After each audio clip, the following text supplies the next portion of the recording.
Okay, so what can I say about the film Gundala, an Indonesian superhero movie recommended to me by one of my subscribers, and it was something, all right. I love the beginning, the establishment of the main character as a child who is suffering from astrophobia, meaning fear of thunder and lightning. Always afraid. Every time it thundered, every time he would be asked to close the shutter doors, open the windows, he'd be afraid to get struck by lightning. It would play into his life later on as an adult, where the youngster name is Sankaka, who is a security guard when he becomes an adult. And there's a lot of people who like joke around about people in security, and the only thing they have as a ways to defend themselves is a flashlight. What I liked is there was one scene where he actually was fighting thugs with a flashlight. So I liked that scene. That scene was fun. But I have a lot of criticisms, a lot of gripes about this film. It was shot well, right? Okay, let's go to the positive stuff. The main lead, the guy, very good. Same as Bimana Arya Satya. Indonesian, it's hard for me to pronounce the names. Hopefully I didn't butcher it too much. But he was very good. And it also had Tara Basro. Can't go wrong with Tara Basro. I'm in love with the girl. I'm going to admit it. I saw her and I said, "Oh, there she is again." You know what I mean? And I believe she's worked with, she's worked with Joko Anwar, the director, a number of times. And I think they're a good pairing. They really do bring the best out of each other. And then here, her role was limited. It was small. She was just like pretty much the pseudo love interest and the person who was by his side. There's a guy named a villain named Pencor, who as a child was burned, and so he suffers the disformity of having one side of his face burnt. Seen him before. I believe he was in what was the movie that he was in before? Saint Slaves. Played the father. His name was Brat Polare. Recognize him. I mean, that is him. I definitely believe that was him. I think they use a lot of the same actors in all these films in Indonesia. So I'm starting to get very familiar with these actors. It's a typical story of the hero, the villain. We see the establishment of both their characters. We see them from when they're kids to when they're adults, and there's a lot of what I've noticed. A lot of political overtones in this film as well. It's like it echoes what's going on in my country, in America, the political thing. In regards to, they're talking about the injected rice with a serum, and it caused all these women to be sick, right? They're talking about how they wanted to use that in order, the news media is all saying, they're trying to turn the babies that from the pregnant women into mindless, like this is say mindless zombies where they just they don't know the difference between good and evil. Like they're going to be they're going to be raised having no morals. That's something I can identify with here in the climate that we're living in now. I think it pretty much is all over the world too, especially with the whole COVID-19 thing. And then they're trying to get these women to be vaccinated. That's something that's happening now with the vaccine for COVID-19. Now,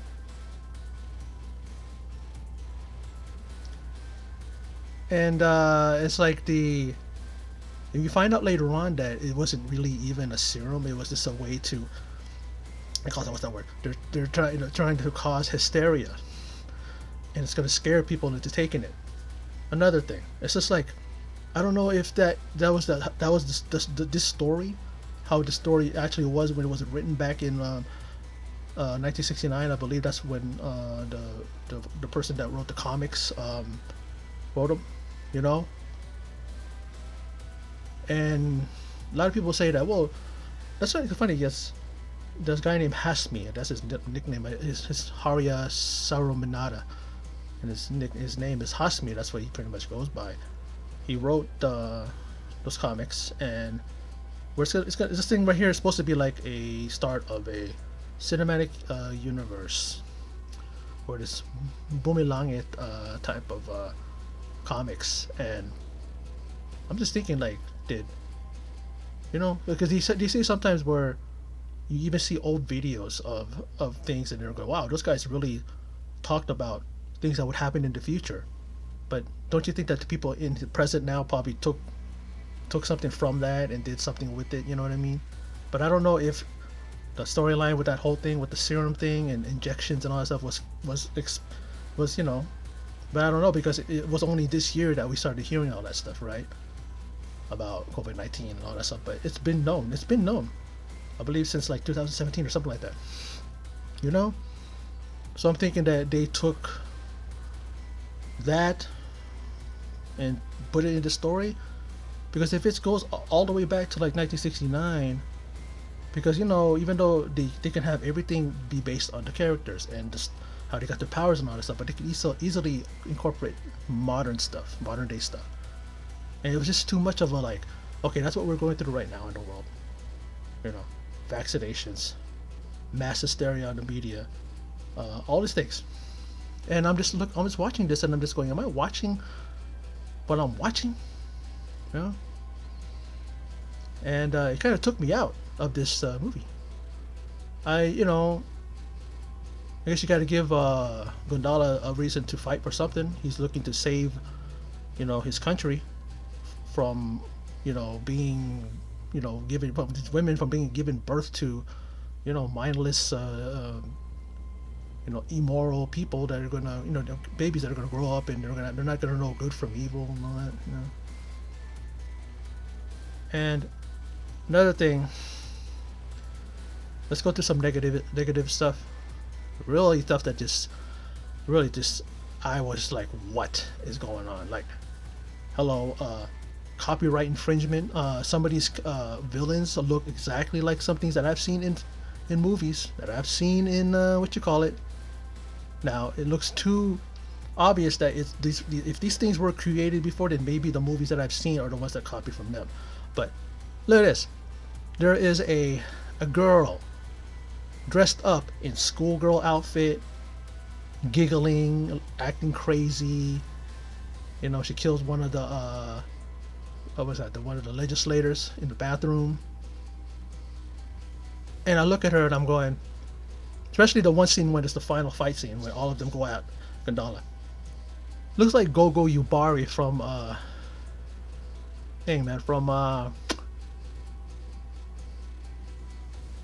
Kill Bill.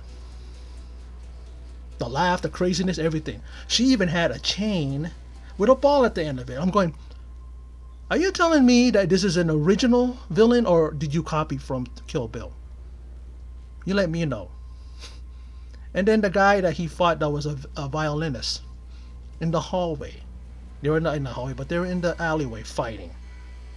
And he reminded me of the Thin Man from Charlie's Angels. I'm talking about the original Charlie's Angels with Drew Barrymore, Lucy Liu, and what's her name? Cameron Diaz. I'm not going exactly from scraping his cane across the wall to the way he would flip around and stuff like that, and the way he was fighting. I'm going, come on, like, that is totally that villain, the Thin Man from what do you call it, Charlie's Angels. The villains that it was so supposedly like it's Penkar's children, like he raised them and from orphanages, and he gave them whatever education they wanted to and whatever they wanted to be. There's a guy that what's his name? That's a martial arts fighter. He was the one when these guys were getting called on their radios, or not radios but cell phones, they were getting texts, and then he was like doing all this like martial arts and posing and all that stuff. And that dude was like, I can't compare him to anybody, but it's just like a cookie cutter looking villain. There's a guy with a big old damn sword and stuff like that. It looks like he comes out of a video game. I've seen so many of them, you know what I mean? And then there's that. And then look at the what do you call it? The fight scenes. Uh I think they needed Iko Uwais' stunt team on this one, or the fights, because the fights in these movies was very very telegraphed. I hate when you got martial artists that are trained, that are doing fight scenes, and it's like, here's my foot, here's my thing. Okay, I'm gonna telegraph this punch. I'm gonna give you about 10 seconds to read it. Here you go. Okay, I'm gonna take a extra step back, lift my leg. I'm gonna lift my leg for about 5 seconds, then I'm gonna kick. I'm like, can you guys telegraph it even more? Weak. The choreography is so, is so weak in this damn movie. You know what I mean? Like there are moments where the guy that's playing Gundala, Sukaka, he very very like Sankaka. He's very like good in delivering the moves and the martial arts and all that stuff. He really is. Then there's moments where it's just like it's over choreographed. Like it depends on the person that he's fighting in the scene. It's almost like that person, couldn't really get the moves together. So what happens is that he had to like really make it so that the other person will look good. I don't know, but there were some moments where it's very quick, very very well choreographed, and then there's some points where. But the overall theme is that it was so telegraphed. Like, I can't really give the fight scenes in this film really any high praise. It was just, I was like enjoying it in the beginning, and then all of a sudden you just keep seeing it, and it's just over choreographed, telegraphed. It's just like, here's my foot, here's my leg, here's my elbow. We get ready to block it. There's no fluidity. There wasn't any kind of like harmony between the two actors that were fighting in the scene. It's just like they didn't come together. Like it's just like some guy was told to do this, the other guy was told to do that. They never came together and do choreography. They just did it on the spot. You can tell. It's like, and I'm not saying that's what it was, but it's just like it didn't seem like these guys were choreographing before. They just did it on the spot, and then the guy pretty much just did it real quick though. Okay, I'm gonna throw a punch, a kick, an elbow, and I'm gonna do a spin kick. All you gotta do is just block them. Okay, let's do it real quick. All right, wait, ready, and action. And then okay, here it goes. All right, boom. Okay, here you go. Okay, kick. Okay, elbow. Okay, here's my kick. Here's my foot. Okay, I'm gonna duck. It can't be like that. The guy that was the martial artist, the guy with no shirt, long hair, that guy in the fight. That guy was like, he was supposed to be the martial artist. He's like, doing all this stuff when he gets the text message from his father. And then he was like the one that was the most telegraphed, the one that was the most, he was so slow. There were times where he would like throw a punch and you can see it coming. I can sit, just sit back. Okay. All right, here comes his right hand punch. Okay, block.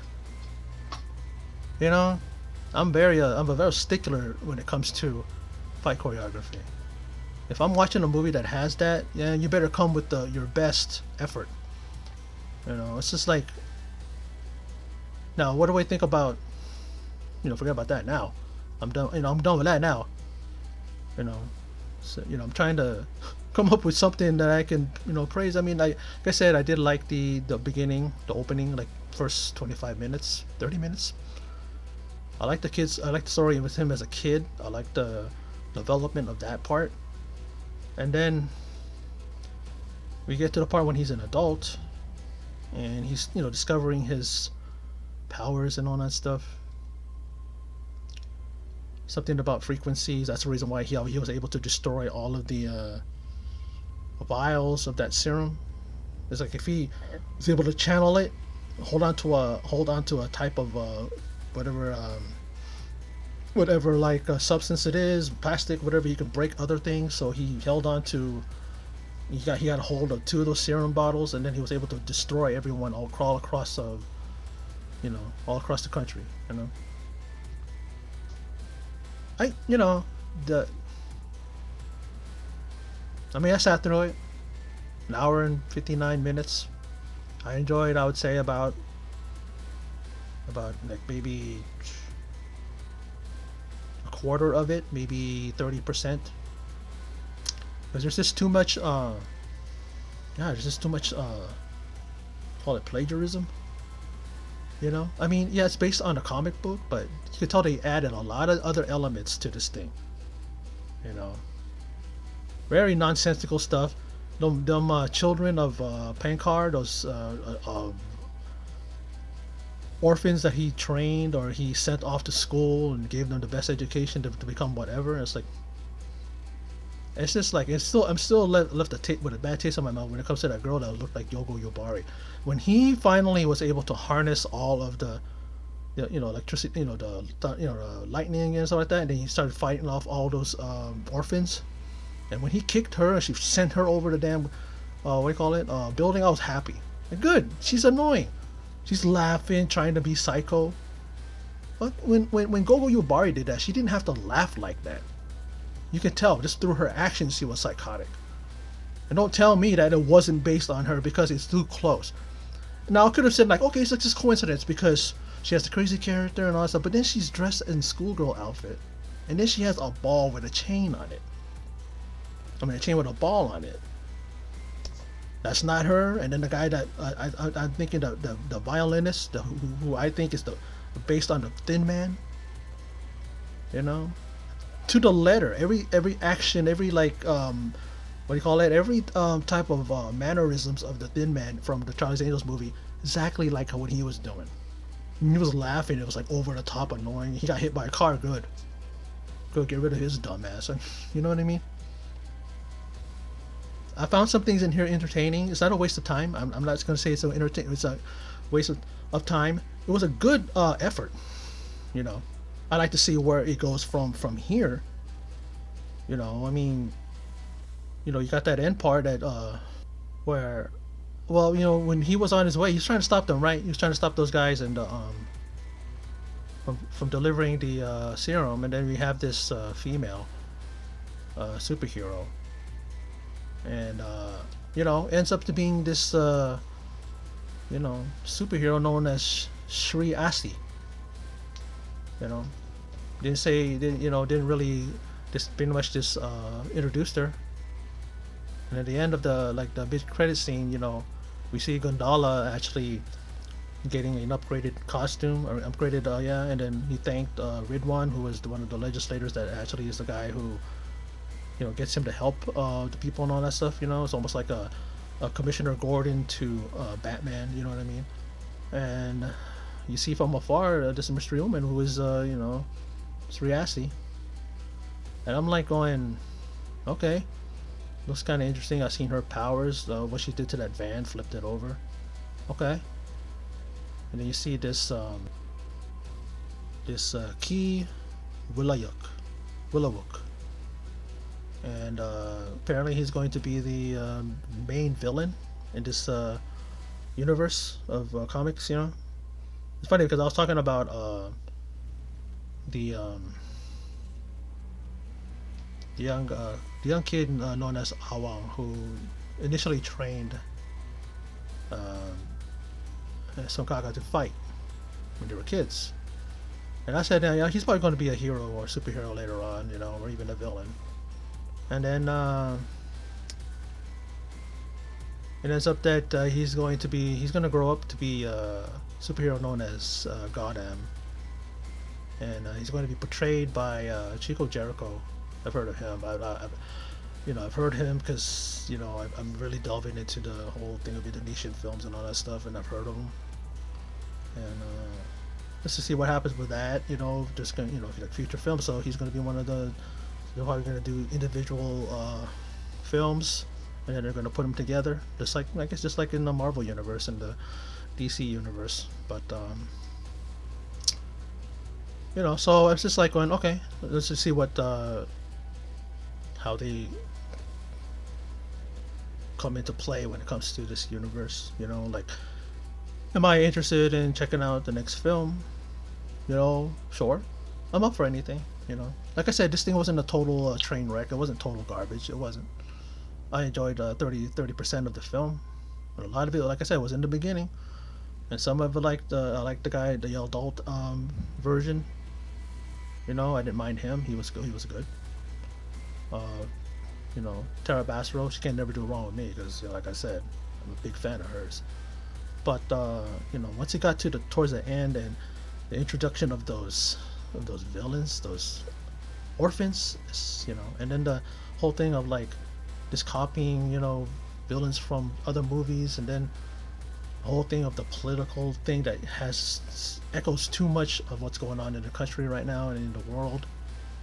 And I'm just like going, I kind of almost zoned out because I just don't want to. I don't want to deal with that. I don't want to see that in movies.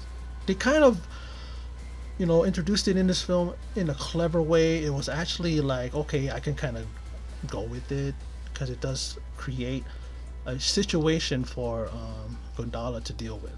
Something that he has to stop the distribution and the injections of the serum. Okay, the vaccinations. But all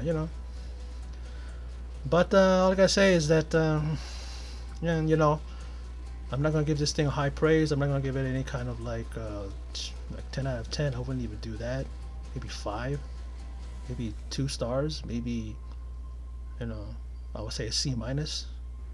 When it comes to grades, there's just too many things that it's just you know they could have done better. They could have presented it better. They could have kept this out.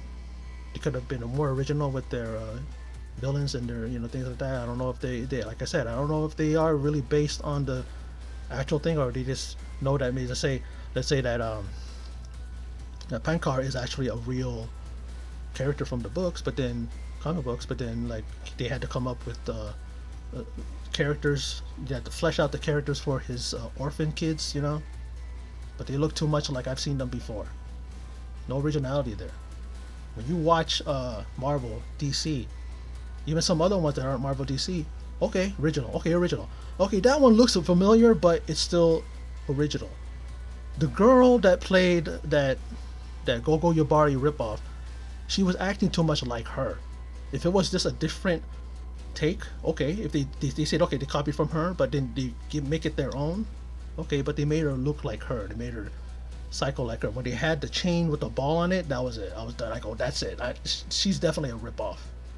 I could be wrong, but you know. But like I said, I'm not totally shitting on this movie. But then again, I'm not recommending it. And if you guys want to watch like a superhero, just watch DC or Marvel. If you want to expand your horizons and watch a different type of horror, actually it was a horror movie. It could have been, a different type of thing of a superhero movie, then check it out. You know, but leave your expectations at the door. Don't go in and then thinking that it's going to be the greatest thing you're ever going to see. Just watch it, and then maybe you'll like it. Maybe you will. But well, that's my thoughts and my not a real recap because it's a pretty long video. It's 24 minutes. Jeez, almost 25, almost 30 minutes. But that's my video. And for those of you who stopped by and checked it out, I appreciate it. And in closing, as always, take care.